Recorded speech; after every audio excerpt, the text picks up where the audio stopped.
পুলিশের যদি কোনো ফৌজদারি অপরাধ করেন, রাষ্ট্র অথবা জনগণের বিপক্ষে দাঁড়ান, তার তদন্ত, শাস্তি, প্রসেসটা কিভাবে ডিল করা হবে? শেখ হাসিনার বিরুদ্ধে কত লম্বা একটা লড়াই আসলে হয়েছে। আমি যদি আরও স্পষ্টভাবে বলি, কিছু মানুষ এই রাষ্ট্রের ক্ষমতা দখল করার এক ধরনের খোয়াবের কারণে এমন সব আলাপ মাঠে আনা হয়েছিল যেগুলোর সাথে অনেক শক্তি আর আসলে নিজেকে এটার সাথে অ্যালাইন্ড ফিল করে নাই। আসাদুজ্জামান ফুয়াদ, শুরুতেই যেটা বলি যে এখন তো সংস্কার এবং নির্বাচন এটা নিয়েই বোধহয় সবচেয়ে বেশি আলোচনা হয় ঘুরে ফিরে। তো সম্প্রতি যেটা আসলো যে সংস্কার প্যাকেজ ছোট হলে ডিসেম্বর নির্বাচন, একটু বড় হলে আরেকটু সময় লাগবে। তো আপনি তো রাজনৈতিক দল হিসেবে একজন স্টেক হোল্ডার, আপনারা কোনটা চান, ছোট প্যাকেজ না বড় প্যাকেজ? ধন্যবাদ।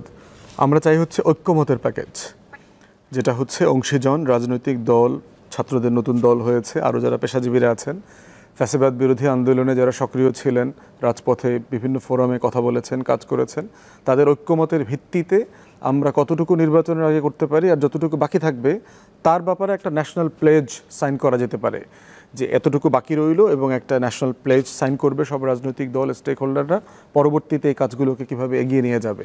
তত মানে ছোট উত্তর হচ্ছে যতটুকুর ব্যাপারে আমরা একমত হতে পারবো অতটুকু। কতটুকু মানে একমত হতে পারবেন এর ধরনের কোনো ধারণা আছে? আদৌ আপনারা একমত হতে পারবেন কিনা? একটা প্রসেস তো শুরু হয়েছে, আপনারা ইতিমধ্যে দেখেছেন যে ঐক্যমত কমিশনের পক্ষ থেকে আমাদেরকে প্রায় 150-র উপরে কোশ্চেনিয়ার 5-6টা কমিশন রিলেটেড পাঠানো হয়েছে, এবং সেই প্রশ্নগুলোতে আপনার 2টা দিক আছে। একটা হচ্ছে যে প্রস্তাবিত সুপারিশের ব্যাপারে আমাদের পজিশন কি, আমরা কি পুরোপুরি একমত, আংশিক একমত, দ্বিমত, কেন একমত, কেন দ্বিমত, মন্তব্যের ঘর আছে। দ্বিতীয়ত হচ্ছে বাস্তবায়নের প্রক্রিয়া, এটা নিয়ে আবার একটা দ্বিতীয় ঘর আছে, কলাম। বাস্তবায়নের প্রক্রিয়াতে অনেকগুলো অপশন দেওয়া আছে। অধ্যাদেশ দিয়ে করতে চান, অধ্যাদেশটাকে নির্বাচনের আগে হতে পারে অথবা নির্বাচনের পরে হতে পারে, সংশোধনের প্রক্রিয়া কি গণপরিষদের মাধ্যমে হবে না গণপরিষদের ছাড়া হবে, আর হচ্ছে নির্বাচিত সরকারের মাধ্যমে হবে অথবা নির্বাচিত সরকারের আগে হবে, কোন ফর্মে হবে, অনেকগুলো অপশন, মন্তব্যের ঘর আছে। এর বাইরেও যদি কোনো অপশন আপনি প্রস্তাব করতে চান সেটা করবে। তো আমার কাছে মনে হচ্ছে যে ঐক্যমত কমিশনের মাধ্যমে বোঝার চেষ্টা করা হচ্ছে যে কতটুকুর ব্যাপারে আসলে রাজনৈতিক দলগুলো একমত হতে পারবে, কতটুকু বাস্তবায়নযোগ্য, ততটুকুই আমার মনে হয় যে ন্যূনতম আর কি, যেটা একটা ওই মেয়াদের মধ্যে করা সম্ভব। একটা ডেডলাইন কিন্তু প্রিটি কনসিস্টেন্টলি বলা হচ্ছে আর কি, যে এই বছরের ডিসেম্বর থেকে আগামী বছরের জুন। এর বেশি সময় কাটানোর মতো, সন্দেহ করবার মতো কোনো রিয়েলিটি এখন পর্যন্ত আমরা দেখতে পাচ্ছি না অন্তর্বর্তীকালীন সরকারের প্রধানের যে বক্তব্য। তারপরে দেখেন যে কমিশনের আভ্যন্তরীণ বিষয় কিন্তু আছে।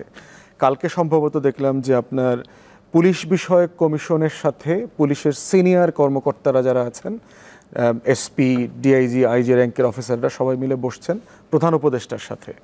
তারা আবার তাদের এই সংস্কার কমিশন নিয়ে কথা বলবেন। আপনারা হয়তো খেয়াল করেছেন যে তাদের একটা অভিযোগের জায়গা ছিল যে তাদের সাথে অনেকের সাথেই ভালোভাবে কনসাল্ট করা হয়নি, কমিশনের যারা দায়িত্ব পালন করেছেন সদস্যরা। আর বেশ কিছু বিষয় তখন আলোচিত ছিল, কিন্তু সেই বিষয়গুলো তাদের সুপারিশের মধ্যে আসে নাই পুলিশের। তার ভিতরে আমাদের তরফ থেকেও একটা প্রস্তাবনা ছিল ইন্ডিপেন্ডেন্ট পুলিশ কমপ্লেন্টস কমিশন করা, যে পুলিশের যদি কোনো ফৌজদারি অপরাধ করেন, রাষ্ট্র অথবা জনগণের বিপক্ষে দাঁড়ান, তার তদন্ত, শাস্তি, প্রসেসটা কিভাবে ডিল করা হবে। এই কমিশনের ব্যাপারে আমরা কয়েক বছর থেকে কথা বলে এসেছি, এইটা নিয়ে কোনো প্রস্তাবনা, সুপারিশ ওখানে যায় নাই। দ্বিতীয় যে জায়গাটা দেখলাম পুলিশ সদস্যরাও কথা বলতে চান কালকে, সেটা হচ্ছে যে আপনার রাজনৈতিক যে ইন্টারফেয়ারেন্স, পলিটিক্যালি তাকে ব্যবহার করা, নির্বাহী আদেশের মাধ্যমে যাচ্ছে তাই দায়িত্ব পালন করতে বাধ্য করা এবং ভাবমূর্তি নষ্ট করা দিন শেষে, এবং রাজনৈতিক সরকারগুলো পরবর্তীতে আর তাদের দায়িত্ব নেয় না। এই বাস্তবতাটাকে কিভাবে তারা ডিল করবে, এই জায়গাটা নিয়ে তারা কথা বলবে। আমরাও এগুলো নিয়ে কথা বলেছি এবং আমাদের প্রস্তাবনার মধ্যে দিয়েছি। যে বিষয়টা মিসিং দেখলাম পুলিশ কমিশনের, সেটা হচ্ছে যে আপনার কনস্টেবল থেকে শুরু করে সাব ইন্সপেক্টর, ইন্সপেক্টর লেভেলের যে আপনার কর্মকর্তারা অথবা সদস্যরা আছেন, তাদের কোনো ভয়েস রিপ্রেজেন্টেশন কালকের মিটিংয়ে দেখতে পাচ্ছি না। তো প্রবলেম হচ্ছে যে আপনি পুলিশ কর্মকর্তাদের বক্তব্য শোনেন নাই, আবার এই যে 2 লক্ষ প্লাস পুলিশ সদস্য আছে, বিভিন্ন পর্যায়ের পুলিশ অ্যাসোসিয়েশন আছে, এই অ্যাসোসিয়েশনের অনেক দাবি দেওয়া আমাদের কাছেও এসছে, আমরা পড়লাম, এবং অনেক দাবি দেওয়াই যৌক্তিক। এবং একটা জিনিস আপনাদেরকে বলে রাখি, সেটা হচ্ছে জাতিসংঘের রিপোর্টে যে কথাটা উঠে এসছে, 66% মৃত্যুর জন্য যে লেথাল ওয়েপেন ব্যবহার করা হয়েছে এটা কিন্তু পুলিশের ওয়েপেন না। যদিও সকল দায় দোষ অভিযোগ আমাদের ক্ষোভ সব কিন্তু পুলিশ সদস্যদের উপরে, 44 জন অথবা 47 জন পুলিশ সদস্য খুন হয়েছেন ওই সময়টাতে। অতএব যেই ওয়েপেন দ্বারা এই হাজার হাজার অথবা শত শত মানুষকে খুন করা হয়েছে, আহত করা হয়েছে, প্রতিবন্ধী করা হয়েছে, এই অস্ত্রগুলো কিন্তু বিজিবি ব্যবহার করে, র্যাব ব্যবহার করে, আমাদের আর্ম ফোর্সেস ব্যবহার করে। আমাদের পুলিশ সদস্যদের কিন্তু স্নাইপারের রাইফেল নাই গুলি করে মানুষ মারা আহত করার, কারণ পুলিশ কিন্তু একটা কমিউনিটি বেস ফোর্স। তাহলে সেই জায়গায় দেখেন দায় তার প্রায় শতভাগ, কিন্তু সে আসলে কত শতাংশের জন্য দায়ী এবং এই দায়ের আসলে কতটুকু রাজনৈতিক আর কতটুকু স্বেচ্ছাচারিতা ছিল।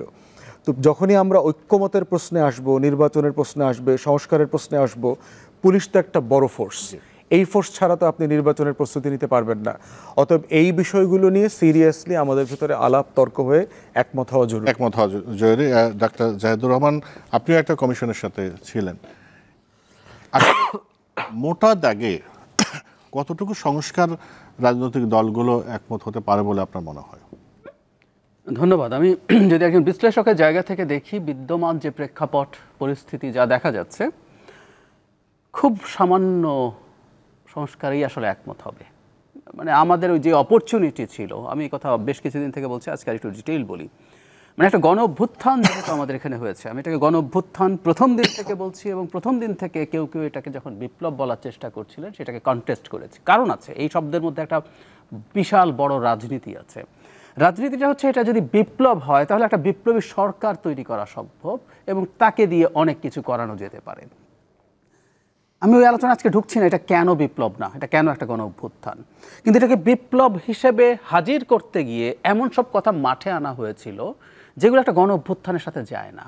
ফলে যেটা হলো, এই গণ অভ্যুত্থানের স্টেক হোল্ডার তো অনেক আছে, এবং এটা তো আমরা চূড়ান্ত রূপটা এসে আসলে দেখলাম এই জুলাই আগস্টে ঘটলো। মানে এটাকে যদি আমরা ডেলিভারির সাথে চিন্তা করি, একটা প্রেগনেন্সির হিস্ট্রি থাকে ওভার দ্য ইয়ার্স। ফুয়াদ ভাই এখানে আছেন, মানে শেখ হাসিনার বিরুদ্ধে কত লম্বা একটা লড়াই আসলে হয়েছে। তো সব স্টেক হোল্ডার তারা যখন এক এক রকমভাবে দেখছে, এখন এটাকে বিপ্লব বানানোর চেষ্টা করে, আমি যদি আরও স্পষ্টভাবে বলি, কিছু মানুষ এই রাষ্ট্রের ক্ষমতা দখল করার এক ধরনের খোয়াবের কারণে এমন সব আলাপ মাঠে আনা হয়েছিল যেগুলোর সাথে অনেক শক্তি আর আসলে নিজেকে এটার সাথে অ্যালাইন্ড ফিল করে নাই। ফলে যেটা দাঁড়িয়েছে, তারা যতটুকুও সংস্কার করত, আমি একদম স্পেসিফিকলি বলি, ধরুন বিএনপি এই মুহূর্তে সংস্কার শব্দটার সাথে সংস্কারের তারা অস্বীকার করছেন না, কিন্তু তারা ক্লিয়ারলি, আমি গতকাল জনাব মির্জা ফখরুল ইসলাম আলমগীর যখন জাতিসংঘ মহাসচিবের সাথে দেখা করেছেন, জনাব সালাউদ্দিন আহমেদও ছিলেন, ক্লিয়ারলি বলেছেন ন্যূনতম সংস্কার নির্বাচনের সাথে রিলেটেড সংস্কার, এইটুকু করে নির্বাচনে যেতে হবে। এই যে স্ট্যান্সটা নিয়েছে তারা, এটাও আসলে মাঠে এতদিন ধরে যা হয়েছে তার একটা রিয়াকশন বলে আমি মনে করি। ফলে বিএনপি ওই জায়গায় চলে গেছে। অ্যাট দ্য সেম টাইম যোগ করতে হবে, এটা একটা সরকার সংস্কারের কথা বলছে, সেই সরকারটাকে, যে সরকারটা অত্যন্ত দুর্বল হিসাবে মানুষের সামনে অলরেডি এক্সপোজড। দ্রব্যমূল্য নিয়ে এক ধরনের স্বস্তি আছে, উইচ ইজ রাইট। তবে আমি সবজির মূল্যটাকে খুব বেশি গুরুত্ব দিতে চাই না, আমাদের সিজনে এটা কম বেশি হয়, কিন্তু অন্যান্য ক্ষেত্রেও কিছু সাফল্য আছে। কিন্তু এর বাইরে, বিশেষ করে আইন শৃঙ্খলার ক্ষেত্রে সরকারের এক্সিস্টেন্স দেখা যায় না। আমি কথাটা এই কারণে বলছি, আপনি যখন আপনার নিজের কিছু এজেন্ডা নিয়ে বসবেন অন্য দলগুলোর সাথে, কারণ এই সরকারের তো নিজেরও একটা স্টেক আছে আমি মনে করি, কারণ এই সরকারটা একটা তত্ত্বাবধায়ক সরকার না, এই সরকারটা একটা অন্তর্বর্তীকালীন সরকার, যেটা একটা গণ অভ্যুত্থানের মধ্য দিয়ে ম্যান্ডেট প্রাপ্ত, আমি ম্যান্ডেট প্রাপ্তও বলছি, ভোটের ম্যান্ডেট না হলেও। সো ওই সরকারটা নিজের স্টেক যে কি আছে সেটা খুব শক্তভাবেও প্রেজেন্ট করতে পারবে না, কারণ সরকার যথেষ্ট দুর্বল এর মধ্যে প্রমাণিত হয়েছে। সো সব কিছু মিলিয়ে আমার কাছে মনে হয় না খুব বেশি সংস্কার হবে। এবং আমি বিএনপির যে অ্যাটিটিউড দেখছি, এবং ফুয়াদ ভাই যেটা বলছেন যে এটা আসলে ঐক্যমত্যের প্যাকেজ হওয়া দরকার, ঐক্যমত্যের প্যাকেজটা আসলে মানে প্রধান উপদেষ্টা ছোট প্যাকেজ বলতে যা বোঝাচ্ছেন, ঐক্যমত্যের প্যাকেজটা তার চেয়েও ছোট হবে আসলে।